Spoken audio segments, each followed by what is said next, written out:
أعوذ بالله من الشيطان الرجيم. بسم الله الرحمن الرحيم.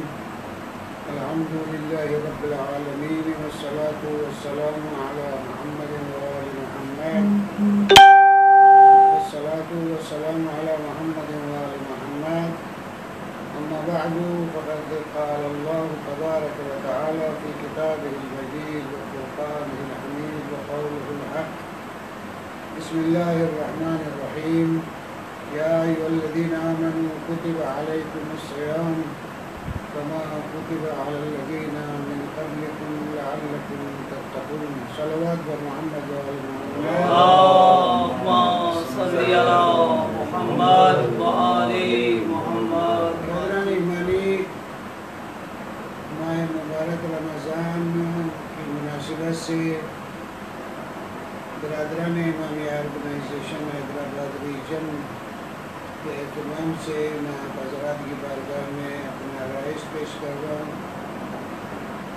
ماہ مبارک رمضان کی مناسبت سے پروردگار عالم مخاطب ہے اور ایک بہت پیارا عنوان یا پیاری صفت جو آپ کی ہے وہ ایمان کی ہے، اس سے مخاطب ہے۔ یا ایھا الذین آمنوا، اے مؤمنو۔ یہ لفظ مؤمنو اس لیے پروردگار عالم لائے کہ یہ بہت اچھی صفت ہے، اور اچھی صفت کے علاوہ جو لوگ ایمان لے آتے ہیں وہی بات مانتے ہیں، اور جو ایمان لے آتا ہے اس کو قرب خدائی پسند ہے، اللہ کے نزدیک جو وہی جانا چاہتا ہے، انہوں نہیں چاہتا۔ میں نے بات کیا تھا آپ کی قسم میں کہ 3 قسم کے لوگ ہیں، تو یہ اس قسم کے لوگ ہیں جو ایمان لے آتے ہیں۔ تو یا ایھا الذین آمنو، یہ خطاب کہہ کے کتب علیکم الصیام، تم پر روزے فرض کر دیے گئے ہیں۔ اب یہ آدمی خیال کرتا ہے کہ یہ روزہ بھی ہم لوگ تھوڑا سا خود سے بے خبر ہیں لوگ، ہم اپنے وجود سے زیادہ بے خبر ہیں، خود اپنی حقیقت کی طرف بھی اپنا اتنا نہیں ہے، یا دوسرے لفظوں میں یہ کہہ دوں کہ حیوانیت ہم پہ زیادہ غالب ہے، کیونکہ جسمی لحاظ سے تو ہم حیوانی ہیں۔ جسمانی لحاظ سے جسم جانور ہے، کھاتا ہے، پیتا ہے، سیر ہوتا ہے، بچے جمتا ہے، مرتا ہے، ہم بھی یہی کرتے ہیں، لیکن یہ ہمارا ترہ امتیاز نہیں ہے کہ ہم 2 پیرے جانور ہو جائیں، گائے 4 پیر کے جانور ہو جائے، اونٹ 4 پیر کا، یہ ایسا نہیں ہے۔ ہم یہ انسان ایک ایسی ایک گوہر ہے، ایک ایسا جوہر ہے، ایک ایسا نور ہے کہ اس کو آپ درک کریں، اصل وہ ہے، خطاب اس سے ہے، اور ایمان بھی وہی لاتا ہے۔ یا ایھا الذین آمنوا کتب علیکم الصیام، اے مومنو تم پہ روزے فرض کیے گئے ہیں۔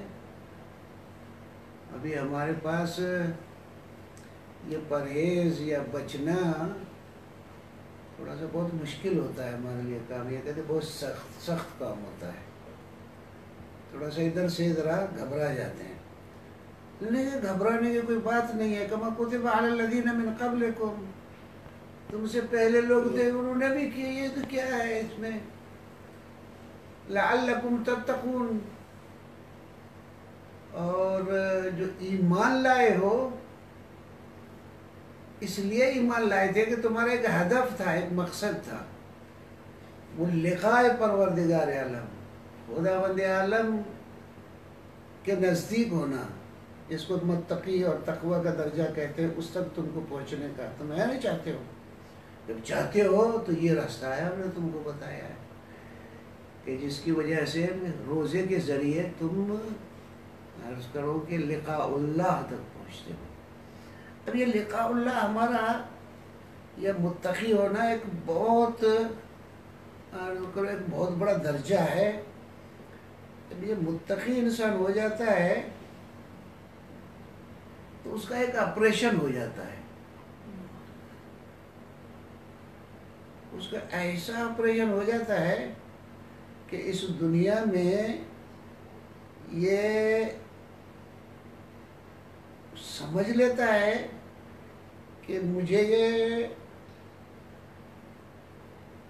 اس انسان کے لیے کیا کرنا ہے، اس دنیا کے لیے کیا کرنا ہے، انسان ذات سے میرا کیا رابطہ ہے. کیونکہ اصل بنیادی طرح سے یہ ہے، یعنی اگر آپ سوال بنائیں تو خلاصہ ہمارا یہ ہوتا ہے کہ میرا اپنے وجود سے کون سا رابطہ ہونا چاہیے، میرا اللہ سے کیا رابطہ ہونا چاہیے، میرا دوسری مخلوق جو پروردگار عالم کی ہے ان سے کیا ہوتا ہے. خلاصہ یہی ہے ہماری زندگی کا.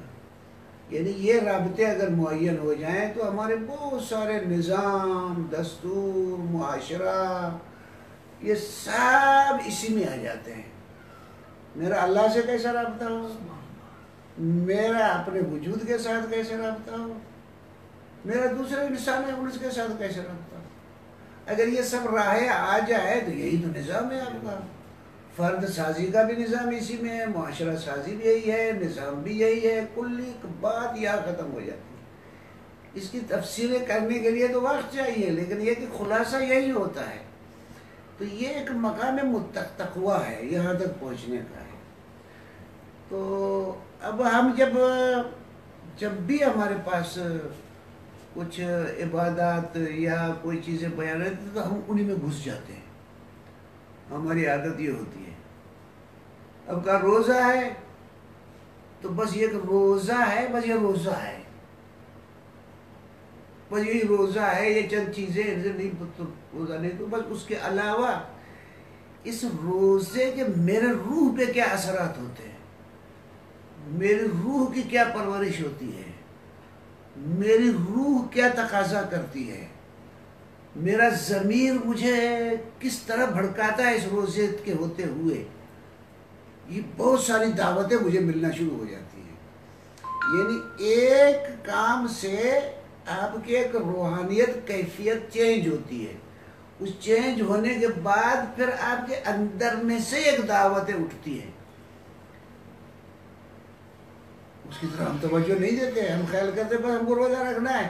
بہت سارے لوگ ایسے ہیں کہ پوری رات جاگتے ہیں، سحری کی، نماز پڑھی، صبح کو سو گئے، پھر شام کو جاگے، پھر افطاری کی، جاگے اور سو گئے، باتیں گپیں لڑائیں. اصلی توجہ نہیں ہے. جب اس طرح سے یاد خدا نہیں ہے تو وہ روح روزہ جو ہے وہ ہمارے پاس نہیں آتا ہے. جب روح روزے کا وہ نہیں آتا ہے تو ہم وقت ایک منہ تو بند کر لیتے ہیں. وہ ایک لطیفہ بیان کرتے ہیں کہ کوئی بندے خدا جا رہا تھا، ایک بوڑھا کچھ کھا رہا تھا، جوان لڑکا تھا. تو اس نے کہا چچا آپ روزے سے ہے نہیں ہے؟ کہا کہ میں روزے سے ہوں. کہا کیا؟ کہا کہ میں روزے سے ہوں، جھوٹ نہیں بولتا، دھوکہ نہیں آتا، حرام مال نہیں کھاتا، کہ جھوٹ نہیں بولتا، جتنی برائیاں ہیں اس نے گن لی، یہ نہیں کرتا. لیکن بوڑھا ہوں، یہ میرا معدہ جو ہے برداشت ہے، کھاتا ہوں، دوسرا سب روزہ ہے.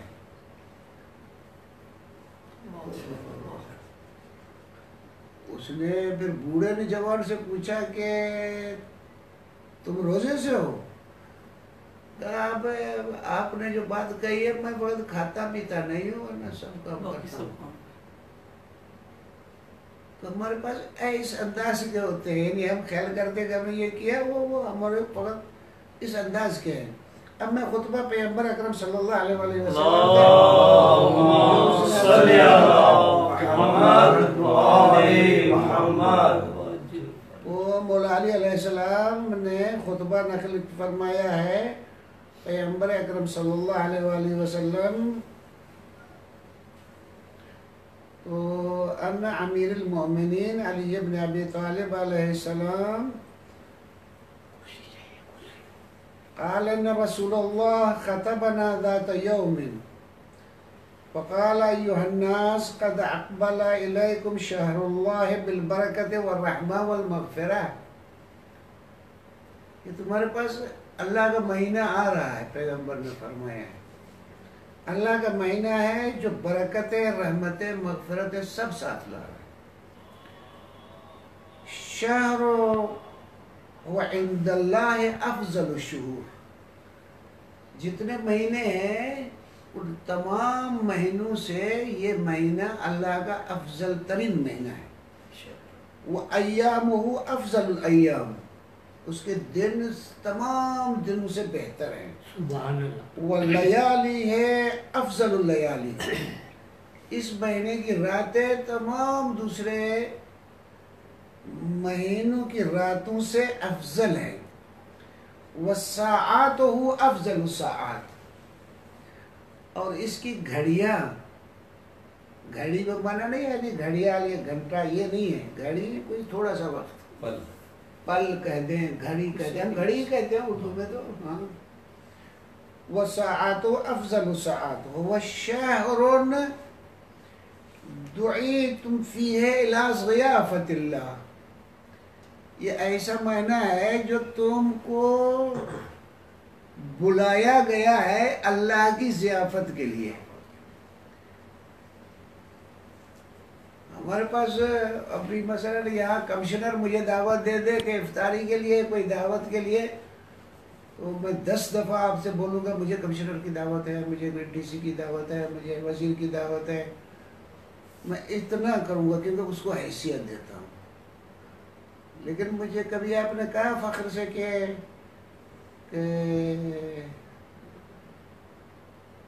مجھے اللہ نے دعوت دی ہے، یہ نہیں کہتے.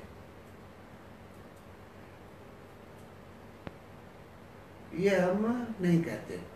یہ لفظ بلوغ سنا ہے نا اپنے، آدمی بالغ ہو جاتا ہے، لڑکا بالغ ہو گیا، لڑکی بالغ ہو گئی.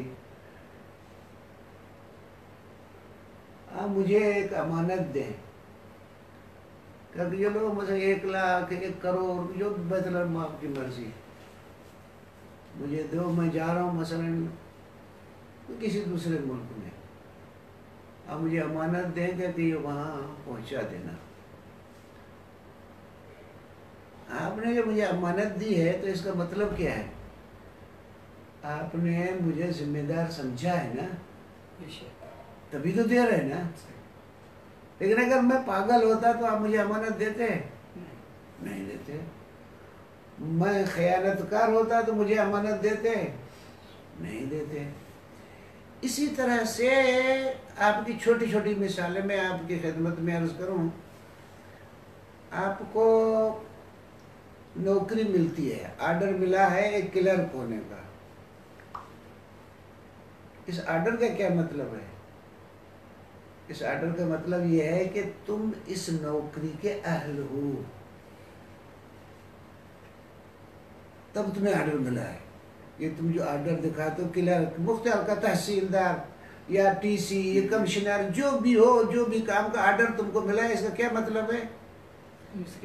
اس کا مطلب ہے کہ تم اس کام کے اہل ہو، تبھی تو تمہیں ذمہ داری دی جا رہی ہے نا. تو پروردگار عالم کی مخلوقات میں تم ایک اہل مخلوق ہو جو خدا تمہیں ذمہ داریاں دے رہا ہے. یہ تم کو اہل سمجھتا ہے خدا کہ تم کو ذمہ داری دی جائے، بہت بڑی چیز ہے کہ یہ خدا ہم کو ایک ذمہ دار سمجھے. اور ہم کو یہ بالغ ہونا، اس کا کیا مطلب ہے؟ ہم لوگ خیال کرتے کہ بالغ ہو گئے کہ ابھی مثلا بچے جننے جیسے ہو گئے. بالغ بمانا پہنچنے والا، پہنچنے والا کس کو کہتے ہیں؟ بالغ. بلوغ کہتے ہیں پہنچنے کو. بالغ پہنچنے والا. کہاں پہنچنے والا؟ ذمہ داریوں پہ پہنچنے والا. یعنی اس لیول پہ آ گئے کہ خدا اب تم کو ذمہ دار بنا سکتا ہے. یعنی بالغ ہونے سے کیا مطلب نکلتا ہے کہ تم اس عمر کے لیول پہ آ گئے ہو.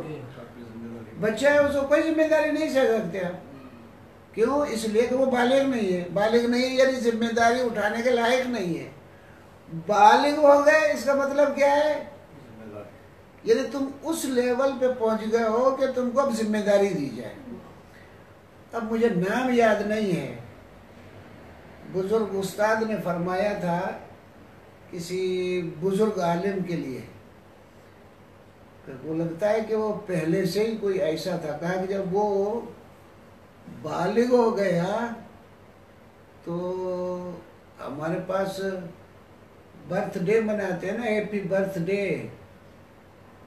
ایسے مناتے ہیں. ایک رسم ہے تو ہیپی برتھ ڈے چل پڑا ہے ہمارے پاس. وہ خود ہی چراغ بجھاتے ہیں. 10 سال کا ہے 20 سال کا ہے تو 20 چراغ بجھاتے ہیں تو بجھ گئے، سال بجھ گئے، اور اس بجھنے کا جشن مناتے ہیں. کہتے وہ بالغ ہونے میں اس نے جشن منایا. کہا کہ میں اب اس لائق ہو گیا ہوں کہ خدا مجھ سے خطاب کرے، مجھے ذمہ دار سمجھے. بالغ ہو گیا ہوں، میں پہنچ گیا ہوں کہ خدا کی ذمہ داریاں لے سکوں. یہ تو ایک بہت بڑی فضیلت ہے کہ خدا مجھے ذمہ دار سمجھے اور مجھے ذمہ داریاں دے. تو یہ ایک ذہنیت ہے. تو مولا علی علیہ السلام فرماتے ہیں وَالشَّهْرُ دُعِيتُمْ إِلَىٰ ضِيَافَةِ اللَّهِ، یہ ایسا مہینہ ہے جس میں اللہ نے تم کو دعوت دی ہے. ضیافت یعنی دسترخوان الہی بچھا ہوا ہے، تم اس کے مہمان ہو. اب آپ یہ توقع نہیں کرو گے، آپ نے کہو گے یہ کون سی مہمانی ہے جس میں پانی بھی بند، روٹی بھی بند، جتنی مزے کی چیزیں سب بند. یہ خدا کیسا میزبان ہے. تو خدا تمہیں وہ چیزیں فیڈنگ کرنا چاہتا ہے کہ جو تم خود کو اس کے مریض سمجھے ہوئے تھے نا، پیٹ کے لیے مرتے تھے، یہ مزوں کے لیے لیتے تھے. تم خود پہ نہیں، تمہاری روح کو دعوت دی ہے کہ تمہاری روح کو ایک قوی بنا دے کہ متقی بن جائے. سبحان اللہ، سبحان اللہ. کہ پروردگار عالم نے تم کو دسترخوان بچھایا ہے تمہاری روح کے لیے، تمہاری روح کو تقویت دینے کے. ورنہ کہو گے ہم آئیں گے آپ کے گھر دعوت دیں گے، لوگ کھا پی کے پیٹ بھر کے آئیں گے. تو یہ جوع، یہ بھوک، یہ پیٹ کی، یہ جسمانی ہے. اور ہم عجیب لوگ ہیں. عجیب لوگ ہیں یا نہیں ہیں ہم لوگ؟ عجیب لوگ ایسے ہیں کہ ہمیں بھوک محسوس ہوتی ہے، بھوک محسوس ہوتی ہے تو کھاتے ہیں. اچھا اگر بھوک نہ لگے تو بھاگتے ہیں ڈاکٹر کے پاس. ہاں، بھاگتے ہیں ڈاکٹر کے پاس کہ ڈاکٹر صاحب مجھے بھوک نہیں لگ رہی. دوا لیتے ہیں تاکہ بھوک لگے. تو یہ جسم کھلی جب خالی ہوتا ہے تو تم پہ وہ تنگ کرتا ہے، کھاتے ہو. لیکن اگر بھوک نہ لگے تو یہاں سے سمجھتے ہو تم مریض ہو گئے ہو. لیکن کبھی روح کی جہالت یا روح کی بد اخلاقیوں کی طرف متوجہ ہوئے کہ اس کو بھی اخلاق کے ساتھ اس کا روح کو بھی بھرنا ہے، شرافت بھرنا ہے، فضیلت بھرنا ہے، خود کفائی ہے، صفات الہی سے مزین کرنا ہے. کبھی یہ بھوک کی طرف توجہ دے، اصل غرض ہی نہیں. لگتا ہے کہ ہم اس کی طرف نہیں. پروردگار عالم نے ہم کو ایک خاص یہ دسترخوان بچھا کے دیا ہے تاکہ ایک روح کی جلا، روح کی قوت، روح کی طاقت تمہارے پاس آئے. اور یہ ضیافت الہی ہے. تو ضیافت الہی میں آپ کو وہ صفات ملے گے جو تمہاری روح کی ضرورتیں ہیں. خوب شہد فی ضیافت اللہ و جلد فی اہل کرامت اللہ. انفاسکم فیہ تسبیح و نومکم فیہ عبادہ. اس مہینے میں تم جو سانس لیتے ہو ایک تسبیح ہے. یہ بہت بلند ایک ہے، عرض کر رہا ہوں کہ اس کی طرف جانا، لیکن میں نہیں جاتا. وہ نومکم فیہ عبادہ. تمہارا سونا بھی عبادت ہے، نہ فقط روزے کی حالت میں۔ اس مہینے میں تم جب اللہ کو لیے میدان میں آئے ہو، اس روزے ہو اس طرف آئے ہو، اب تم اس لیول کے آ گئے ہو تو بہت اللہ کو پیارے لگتے ہو۔ میں اس دن مثال بھی دیتی، اگر بچہ خلف اور اچھا ہوتا ہے، بہت پیارا ہوتا ہے، تو سوتے ہوئے بھی اچھا لگتا ہے، لیکن اگر نہ خلف بچہ ہو تو جاگتے ہوئے بھی برا لگتا ہے۔ اسی طرح سے اگر یہ زحمتیں اٹھانے کے لیے جو بندہ تیار ہوتا ہے تو اس کا چلنا پھرنا، اس کا سانس لینا بھی اللہ کو پسند آتا ہے۔ لیٹتا ہے، سوتا ہے، اس کا سوتے ہوئے کہتا تمہارا یہ سونا بھی مجھے اچھا لگتا ہے، تمہارا چل کے یہ سانس اٹھنا یہ بھی مجھے اچھا لگتا ہے۔ تم بہت اس قسم کے لیول کے ہو جاتے ہو۔ صلوات پڑھیے گا ذرا۔ اللہم صلی علی محمد وآلہ نومکم فی ہذا وعملکم فیہ مقبول ودعاؤکم فیہ مستجاب۔ بہت ساری چیزیں ان پہ ہر ایک پہ بولے ہیں تو بہت ساری چیزیں بولتے ہیں، لیکن اس پہ تھوڑا سا ایک دو لفظ میں بول دوں۔ یہ دعا پروردگار عالم سے کچھ ہی سے مانگنا ہے۔ کس سے مانگنا ہے؟ پروردگار عالم۔ یہ پروردگار عالم سے مانگنا ہے تو مثلا میں کام کروں گا، کماؤں گا تو کھاؤں گا، لیکن میں خدا سے مانگ لوں، خدا روٹی دے دے، مانگ لوں اور مجھے مل جائے، ہو سکتا ہے ایسے ہی؟ امام صادق علیہ السلام اللہم صلی علی محمد وآلہ مولا میرے لیے محمد۔ دعا کیجیے کہ نہیں تیرے لیے دعا نہیں کروں گا۔ مولا کیوں دعا نہیں کریں گے؟ اگر تمہارا ذہن خراب ہے۔ مولا وہ کیسے ذہن خراب ہے کہ پروردگار عالم نے تم کو جسم دیا ہے، دماغ دیا ہے، صحت سلامتی دی ہے، یہ دنیا ہے، کماؤ کھاؤ، تم خیال کرتے ہو بغیر کام کیے ہوئے گھر پہ سوتا ہوں، روٹی تمہارے منہ پہ آئے، ایسی دعا میں نہیں کرتا ہوں۔ تو پروردگار عالم رازق ہے تمہارا، وسائل رزق تمہارے پاس سب موجود ہیں۔ اب ہمارے پاس رزق کی معنی اللہ رزق دیتا ہے، دروازہ بند کر کے اللہ مجھے رزق دے گا۔ اللہ نے رزق دے دیا ہے یار، جو تمہاری کھانے پینے کی چیزیں ہیں وہ دے دی ہیں، تمہارے سانس لینے کے لیے ہوا ایجاد کر دی ہے، تمہارے پینے کا پانی ایجاد کر دیا ہے۔ کیا چیز ہے جو دنیا میں تمہاری ضرورت کی وہ نہیں ہے؟ ہر چیز کے اسباب مہیا ہیں، وہ اسباب کے لیے تمہیں توانائیاں بھی دی ہوئی ہیں۔ جاؤ ادھر کرو۔ اب بھی یہ ہوتا ہے کہ اب یہ پھر سائنسی مسئلہ ہے، اس میں بحث میں نہیں جاتا۔ اب جا کے آدمی پھنس جاتا ہے، کہیں کچھ پتہ نہیں چلتا کہ کیا ہوا، میں پہنچا نہیں پہنچا، تو پروردگار عالم سے 10 دعا ہوتے ہیں کہ وہ پروردگار عالم ایک ڈائریکٹ کوئی کرم کرے۔ اور اس دعا کا مطلب یہ نہ سمجھ لیں کبھی یہ 10 نہیں ہے کہ پروردگار عالم تمہارا چپڑاسی ہے اور ادھر سے میں ہاتھ اٹھاؤں اور ادھر سے ٹھک وہ کام ہو جائے۔ یہ ذہنیتیں غلط ہیں کہ خدا ہمارا چپڑاسی نہیں ہے کہ میں ادھر سے گھنٹی بجاؤں، ادھر سے گھنٹی بجاؤں، وہ ملازم میرا باہر سے باہر جائے، میں ادھر سے ہاتھ اٹھاؤں، اللہ یوں کر بھائی یہ ہو گیا، ایسا نہیں ہے۔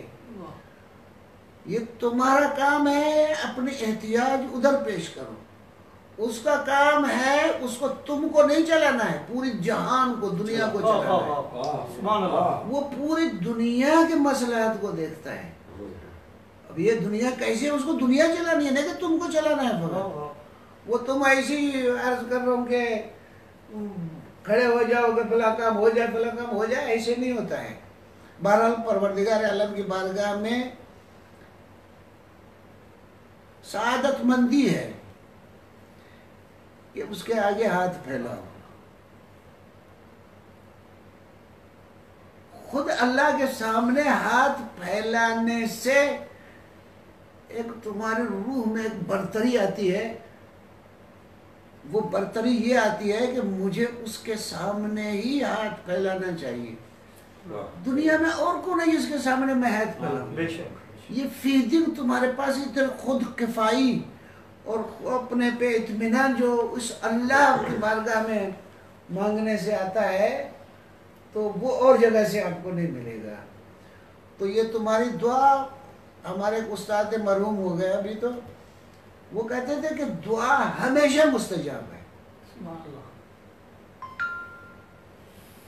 یہ دعا کی معنی یہ نہیں کرے جو میں مانگ رہا ہوں ملے. تم نے ادھر سے ہاتھ اٹھایا، تمہارا لنک ہوا اللہ سے، اور یہ لنک ہونے سے تمہارا، وہ دوسرے لفظوں میں ہمارے پاس سیدھے لفظوں کو بیٹری چارج ہو گئی، تمہاری ایک چارجنگ ہو گئی. یہ خود ہی قبولیت دعا ہے. اور کیا چاہتے ہو تم؟ تمہاری ایک چارجنگ ہو گئی. وہ لنک ہوتے ہی تمہاری چارجنگ تو ایک ہی دعا کے بعد تم کچھ اور ہو گئے ہو.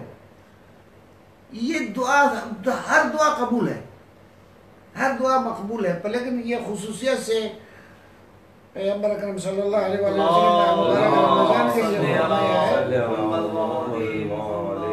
وَدُعَاؤُكُمْ فِيهِ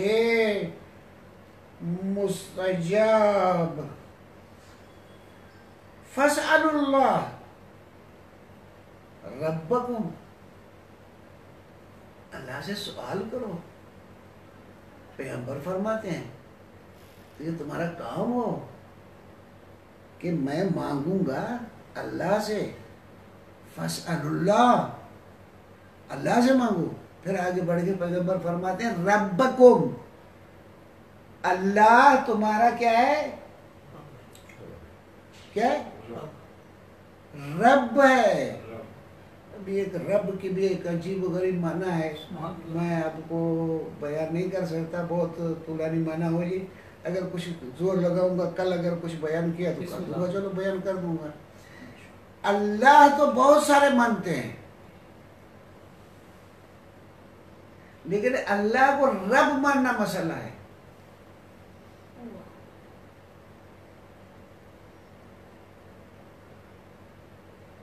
اللہ کو بہت سارے مانتے ہیں. فرعون نے کبھی یہ نہیں کہا کہ میں خالق ہوں.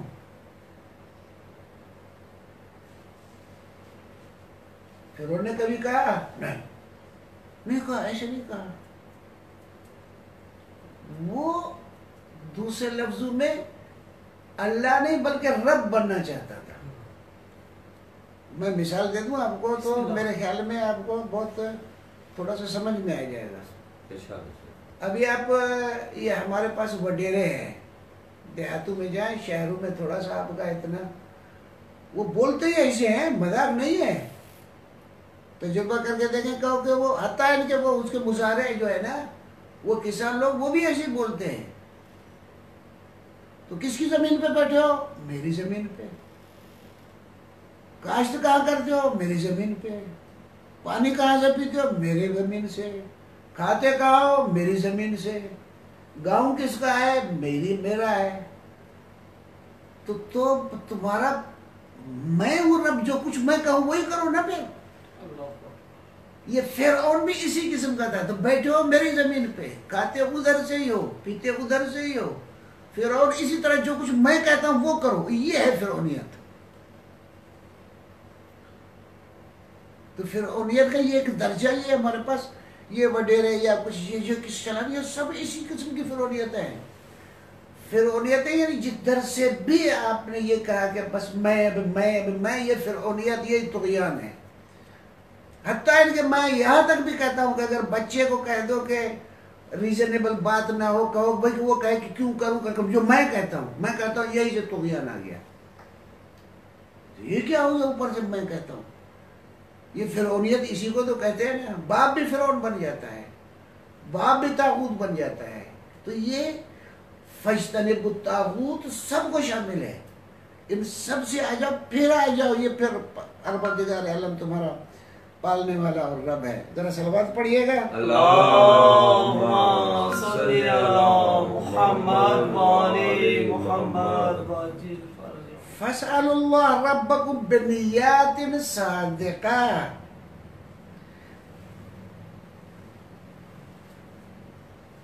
بلاتے ہو کیسے بلاؤ؟ کبھی ایسے جاتے ہو آپ کی زبان بول رہی ہے دماغ کہیں اور پھر رہا ہے، زبان بول رہی ہے دماغ کہیں اور ہے، دل کہیں اور جگہ پہ ہے، اور یہ نہیں دوسرے سے مانگتے ہی نہیں ہو۔ لیکن اگر فرض کرو بہت شدید محتاج ہو جاؤ اور آپ کو ایک 100 روپے کی ضرورت ہو، مثلاً ایک رکشے پہ بیٹھ کے آیا ہو، وہ اب بھی مانگ رہا ہے آپ سے، اب بھی ابھی عرض کر رہا ہوں کسی سے، کہتے یار 100 روپے دے دو میں اس سے چارج کروں، کس انداز سے مانگتے ہو یہ 100 روپے؟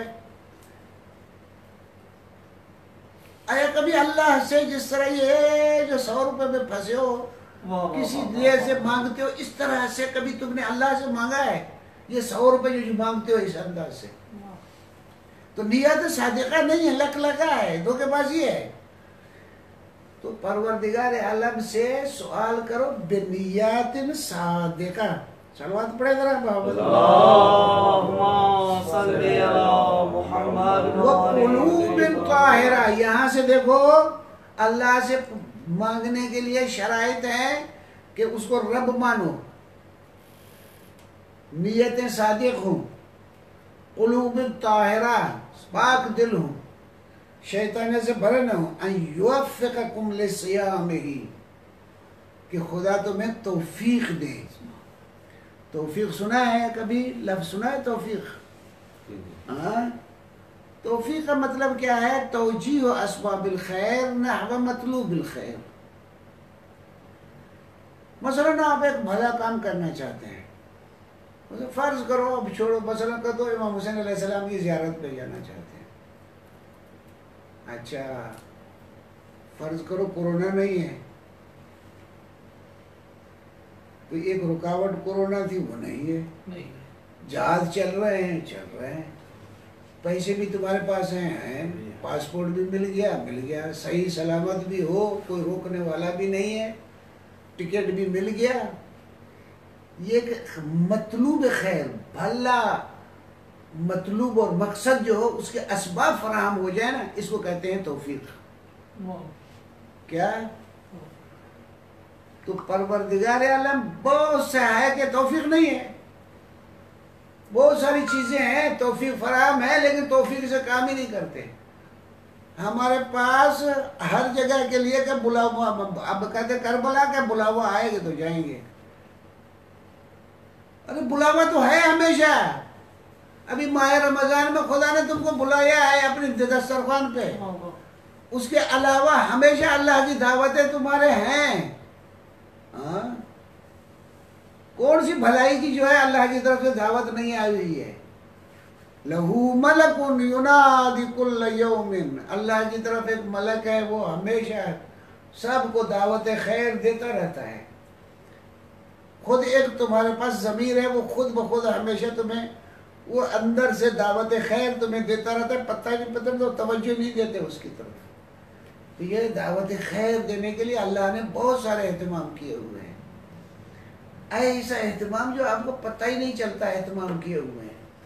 مثلا ایک چھوٹی سی مثال دے دوں آپ کو کہ آپ کو پتہ ہی نہیں چلتا کیسے اہتمام کرتا ہے۔ آپ چھوٹے تھے، بڑے کیسے ہوئے؟ شکم مادر میں تھے نا، شکم مادر میں تھے، اللہ نے کیسے اہتمام کر دیا سر؟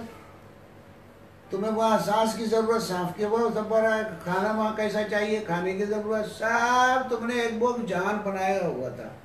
شکم مادر سے باہر آئے تو تمہارا کھانا کیسا چاہیے تھا؟ ماں کی پیاری چھاتی تمہارے لیے کھانے کے لیے غذا وہاں سے، اور تمہارے منہ کے مطابق وہ چھاتی، وہ وہاں سے دودھ بھی تمہارے آئے صحت کے مطابق وہ اہتمام کر دی، اور ساتھ میں ماں کے دل میں پیار و محبت ڈال دیا کہ وہ خوشی خوشی اپنا سینہ آگے کر کے تم کو پلائے۔ یہ سب اہتمام ہے، اور کیا کرنا چاہیے؟ یہ آٹومیٹک اہتمام ہے پروردگار عالم کی طرف سے کہ تمہیں جو خیر پہنچنا ہے اس کے اہتمام ہے پروردگار عالم۔ بہرحال صلوات پڑھیں، میں تو تمام اللہم صلی علی محمد و آل محمد وَيُوَفِّقَكُمْ لِصِيَامِهِ وَتِلَاوَةِ كِتَابِهِ، خدا تمہیں توفیق دے تلاوت کتاب، کتاب یعنی قرآن، قرآن کو تلاوت کرو، ایسے نہیں کرو، ایسے نہیں کر تو اس طرح سنا ہوگا یہ بعض جگہوں پہ ایسے پڑھتے ہیں پیش نماز پتہ نہیں چلتا ہے، کہتے کہ وہ ایک وہ بندے خدا تھا، اس کو فقط 2 لفظ یاد تھے، یعلمون تعلمون، وہ چلا گیا کہیں گیا تھا کہ میں تراویح پڑھاؤں گا، کہ میں تراویح پڑھاؤں گا، وہ کسی کو پتہ نہیں چلے، آخر میں وہ کر کے یعلمون تعلمون، فقط 2 لفظ یاد تھے، وہ کام چلا گیا تھا۔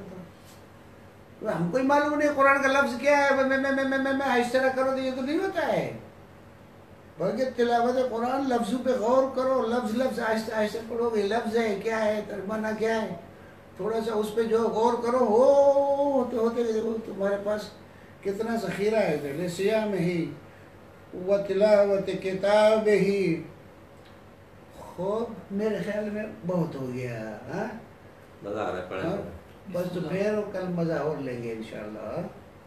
بس یہاں تک عرض کر رہا ہوں آپ کی خدمت میں کہ بس پروردگار عالم کی بارگاہ میں دعا کریں اور آپ کا شکریہ ادا کریں کہ آپ لوگوں نے کرم فرمایا، برادران امامیہ حیدرآباد ریجن کو مولا توفیق دے کہ انہوں نے کرم فرمایا کہ میں حاضر ہو سکوں، یہ عبدو صاحب برادر اور سائیں قریشی صاحب، مولا توفیق دے آپ